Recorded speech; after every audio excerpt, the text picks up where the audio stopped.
Hello friends, ఈరోజు నేను మీకు సోయా బీన్స్ తోటి కర్రీ చూపించబోతున్నాను. సోయాబీన్ టమాటో కర్రీ చాలా ఈజీగా చేసుకోవచ్చు. ఈ బీన్స్ కర్రీ చాలా టేస్టీగా ఉంటుందండి. చాలా క్విక్గా అయిపోతుంది.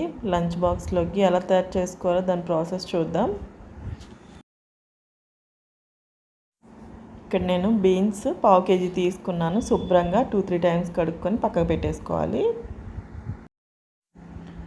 కడాయిలో 2 స్పూన్స్ ఆయిల్ హీట్ అవనిచ్చుకుందాం. ఆయిల్ హీట్ అయిన తర్వాత 1 టీ స్పూన్ జీలకర్ర, 1 టీ స్పూన్ ఆవాలు చిటపటలాడించుకుందాం. కట్ చేసుకున్న 3 ఆనియన్స్ సన్నగా తరుక్కోవాలి. 2 రెమ్మల కరివేపాకు, 1/2 టీ స్పూన్ పసుపు,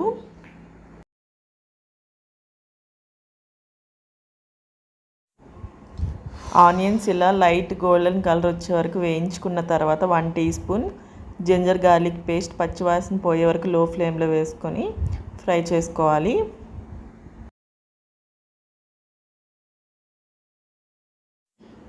శుభ్రంగా కడుక్కున్న బీన్స్ని చూడండి, వాటర్ ఇలా స్ట్రైన్ చేసుకొని వేసేసుకోవాలి.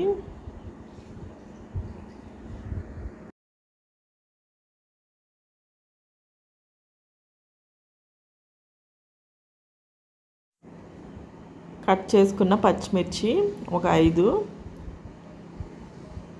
కట్ చేసుకున్న టమాటో సన్నగా తరుక్కోవాలి 2, టేస్ట్కి సరిపడా salt, 2 spoons red chilli powder. లో ఫ్లేమ్లో వేసుకొని టమాటా అలానే కారం మగ్గించుకోవాలి. టమాటా లైట్గా సాఫ్ట్గా తయారయ్యే వరకు కుక్ చేసుకోవాలి. చూడండి, టమాటా ఇలా లైట్ సాఫ్ట్గా తయారైపోయింది.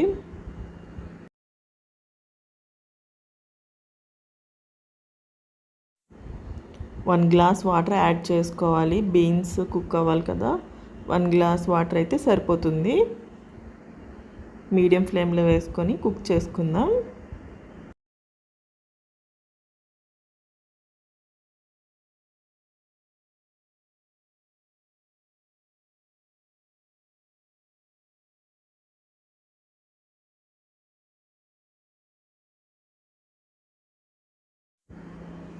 వన్ టీ స్పూన్ జీలకర్ర ధనియాల పొడి, 1 టీ స్పూన్ గరం మసాలా.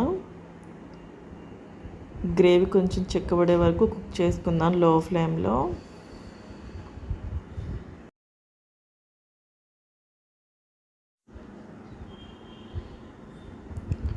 చూడండి, ఇక్కడ కర్రీ ఆయిల్ ఇలా పైకి ఫ్లోట్ అవుతుంటే కుక్ అయిపోయినట్టు, గ్రేవీ కన్సిస్టెన్సీలో ఉంటే సరిపోతుంది. స్టవ్ ఆఫ్ చేసుకుంటున్నాను. మా వీడియో నచ్చితే లైక్ చేయండి. మీ సజెషన్స్ కామెంట్ రూపంలో తెలపగలరు. అలాగే మా ఛానల్ని తప్పకుండా సబ్స్క్రైబ్ చేసుకోండి. Thank you for watching. Thank you.